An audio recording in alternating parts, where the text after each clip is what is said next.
Today's problem is minimum parentheses. This is on InterviewBit, so you can pause the video here, go over to InterviewBit, solve the problem, and then come back and we'll walk through it. Let's see. I think this is the third problem in a row that I've seen like a record-breaking success rate.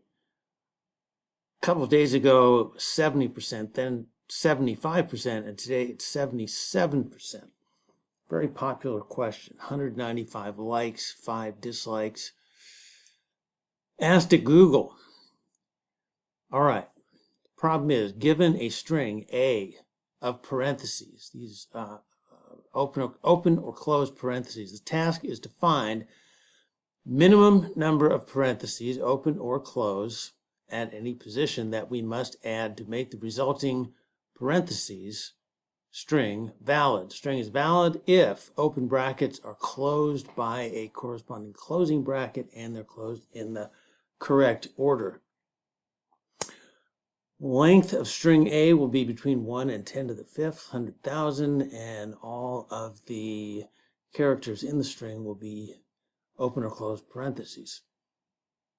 Return a single integer denoting the minimum number of parentheses at any positions we must add in A to make the resulting parentheses string valid. Okay, well, it looks like the first one we could just add 1. If you put one at the beginning, that would balance everything out. Now, if the second one has 3 open and there are no closing brackets, so you need 3 closing brackets on that one. Okay. This is not the hardest version of this problem that I've seen. There's a version of the problem where you have to indicate not just how many parentheses need to be added, but actually where they need to be added. You need to construct a balanced string, so that's a little bit harder. And then there's a variation where you balance the parentheses by removing parentheses. But okay, in this case, we just have to balance the parentheses. So we'll start out with a couple of variables. Balance insertions, both initialized to 0, and then we'll go through all the characters in the string.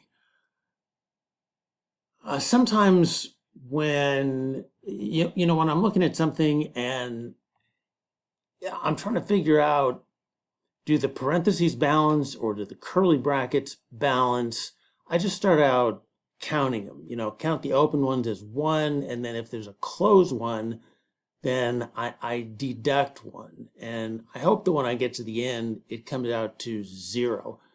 So what we're going to do is, if we see an open parenthesis, we're going to add 1 to the balance. Now that eventually is going to have to be closed.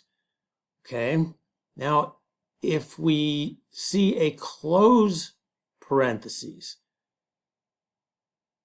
we do have a balance decrement here, but if the balance is 0, we have a problem.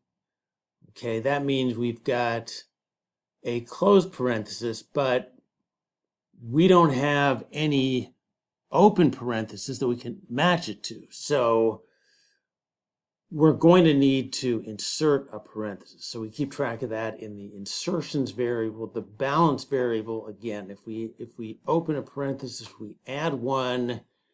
If we close a parenthesis, we subtract 1, unless there is no balance to subtract from, in which case we add the insertions. All right, when we get to the end here, the number of parentheses that we have to add, we have the insertions that we have to add, and then the insertions would be open parentheses.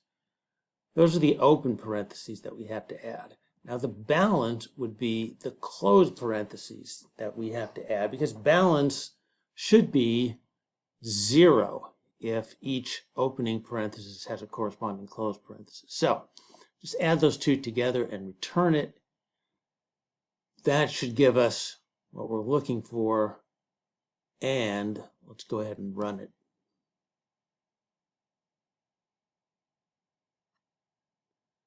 Okay. Thanks for watching. If you found this helpful, hit like, subscribe. Check out the playlist on the screen. There's more videos to improve your interview skills.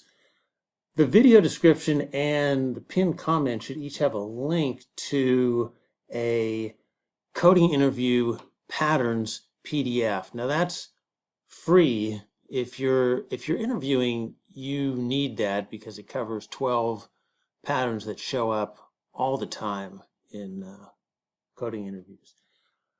You can download it immediately. It's free. And that's it. We'll see you next time.